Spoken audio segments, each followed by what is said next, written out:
మనం ఎంత గొప్పవాళ్ళం అనేది మనలను మనం సమర్థించుకుంటే వస్తుందా, సవరించుకుంటే వస్తుందా? అందరి ముందు సవరణ చేసుకోవటం సాధ్యం కాకపోయినా దేవుని సన్నిధిలోనైనా సవరించుకొని, ప్రభువా మేమేంటో అయోమయం అయిపోతున్నాం, అసలు గందరగోళానికి గురవుతున్నాం, నన్ను నేను పరోక్షంగా హెచ్చించుకుంటున్నాను, నన్ను క్షమించు, నాకు సహాయం చేయమని ప్రార్థన చేసుకుని దేవుని సన్నిధిలో ప్రతి వారు తాము చేయు పనిని, తాము చేయు ప్రార్థనలను, తాము చేయు ప్రసంగములను, తాము చేయు భక్తి కార్యక్రమాలను పరీక్షించుకోవాలి. ఇతరులను బట్టి గాక తమ స్వీయ పరిశీలన బట్టియే వారికి అతిశయము కలుగుతుంది.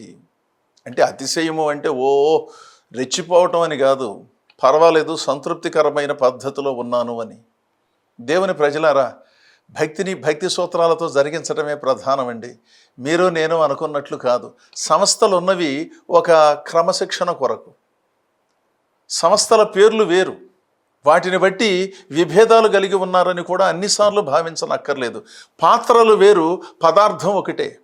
లోపలున్న దేవుని వాక్యము అనే పాలు అనే పదార్థం ఒకటే, పాత్రలు వేరుగా ఉన్నాయి. అంటే బయటకు కనపడే పాత్రలు, పాత్రల రంగులు, పాత్రల పరిమాణము వేరుగా ఉన్నప్పటికీ పదార్థమే ప్రధానం కదండి. అందరూ దేవుని వాక్యమే కదా చెప్పేది. ఆ వాక్యాన్నే చెప్పాలి. సౌకర్యార్థమై సంస్థల పేర్లు ఉంటాయి. మీ ఇంట్లో 4 పిల్లలు ఉంటే 4కి వేరువేరు పేర్లు ఉంటాయి.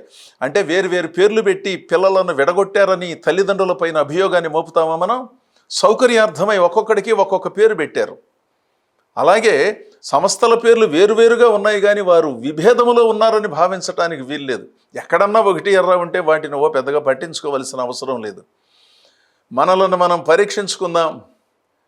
దేవుడు మనకు అనుగ్రహించిన కృపలో కొనసాగుదాం. ఎంతోమందికి ఆదర్శంగా ఉందాం.